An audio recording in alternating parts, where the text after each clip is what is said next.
of me. I don't want to see anyone. In any case, I'm not decent.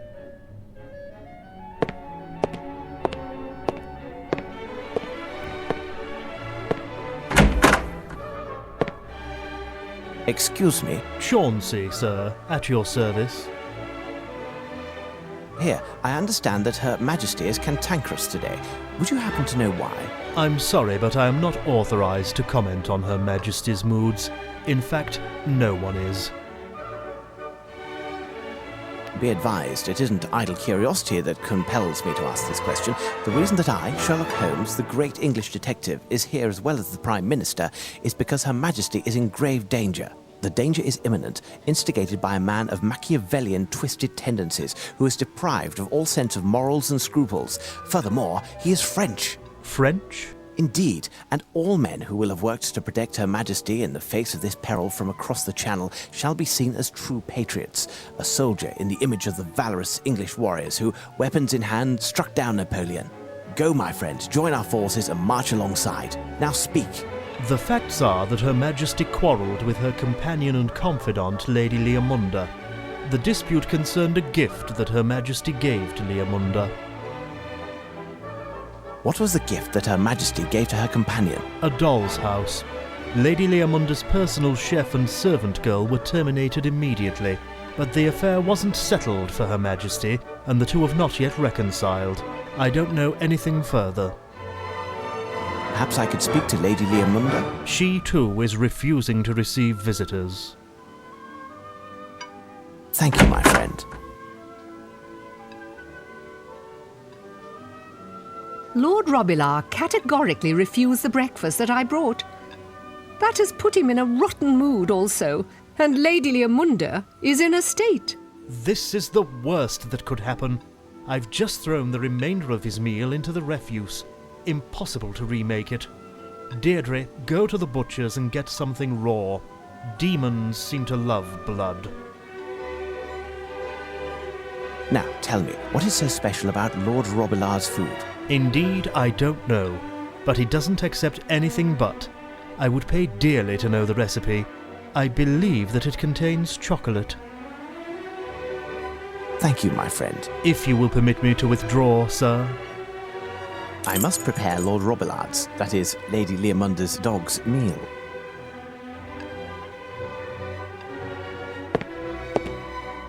Ah, this must surely be the recipe for the dog's food. In a pitiful state, the cook must consult it often.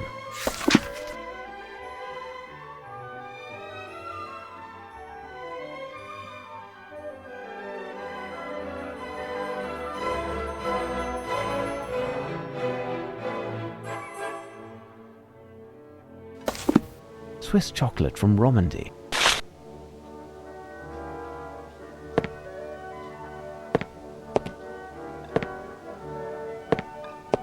Marinated anchovies. Mustard prepared with vinegar. Woodland strawberry jam from Sapporo.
elementary.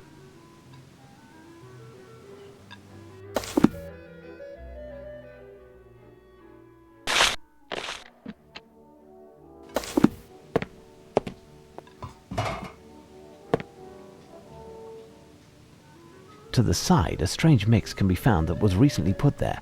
I recognize the color of certain foods. To figure out the composition of this mixture, I will need a powerful magnification.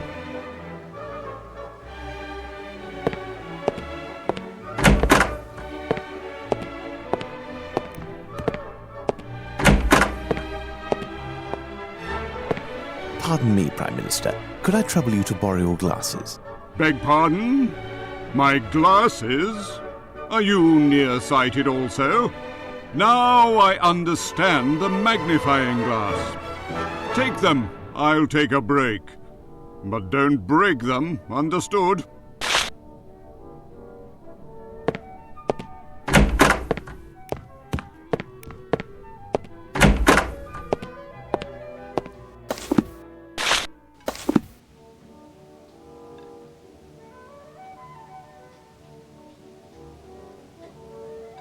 There is something here. Phew, what a foul odor.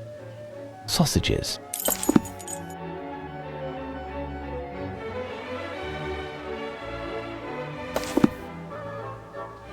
Sausages. Jamaican bananas.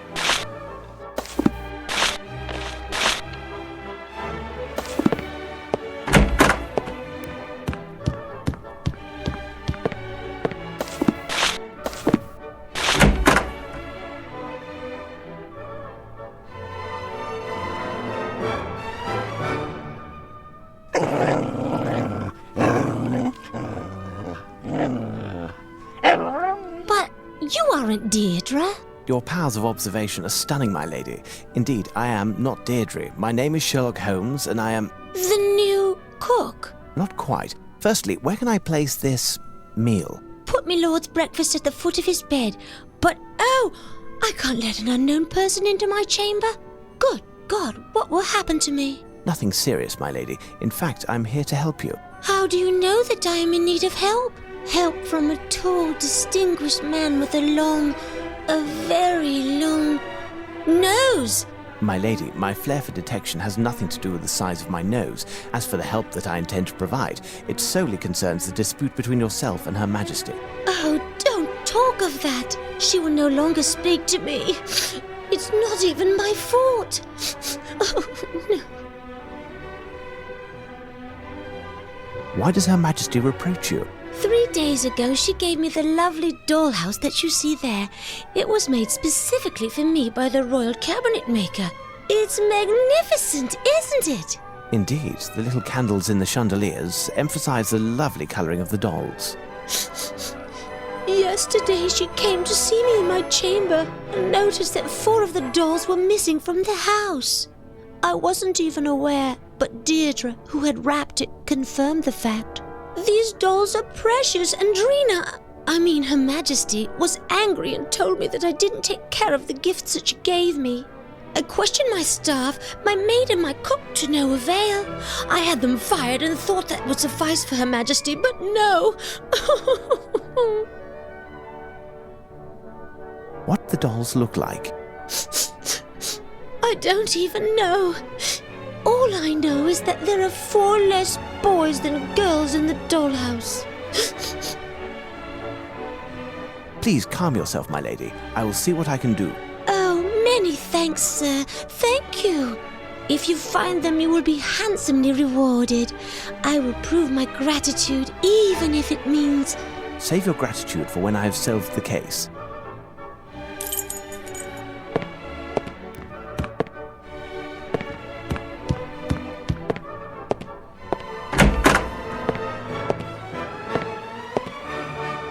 How can I be of service, sir? Tell me, Deirdre, you were in charge of wrapping the dollhouse that Her Majesty presented to Lady Leomunda. Is that correct? Yes, sir. And you swore to Her Majesty that certain dolls were missing. Do you remember which they were? Not exactly, sir. But I must say that when I recounted the dolls and noticed some were missing, I found that there were much less with ginger hair than before. Thank you, Deirdre. Goodbye.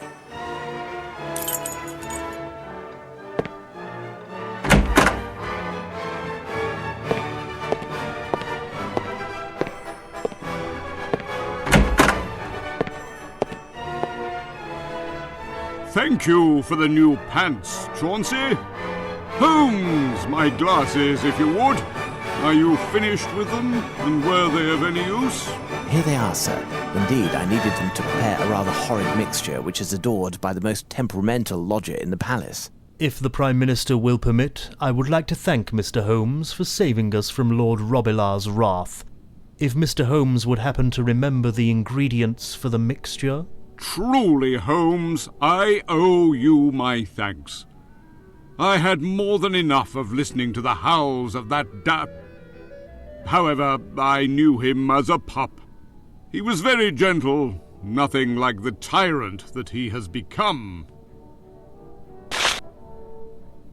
What provoked this change of temperament? I haven't the least idea. Chauncey? It seems to me that the fluctuations in my lord's mood began 3 years ago, after a visit of my lady's nephew, the young Lord Gwenders of Crudel. Ah, yes, that angelic little redhead. What happened at the time? My lady was so happy to see her nephew that she ignored my lord during the week that Lord Gwenders was here. My lord roamed alone from room to room, he who was so used to having my lady's complete attention. At the day came when... I remember. The yappy little thing was completely out of hand, or rather out of paw, trying to separate Lady Leomunda from her dear nephew, without success. Excuse me, sir. I have a question for Mr. Chauncey. Tell me, my friend, did you notice Lord Robilar engaging in any strange behaviour in the past 3 days? Other than the Prime Minister's pants, nothing more than usual, sir. But I don't notice everything. Thank you, gentlemen.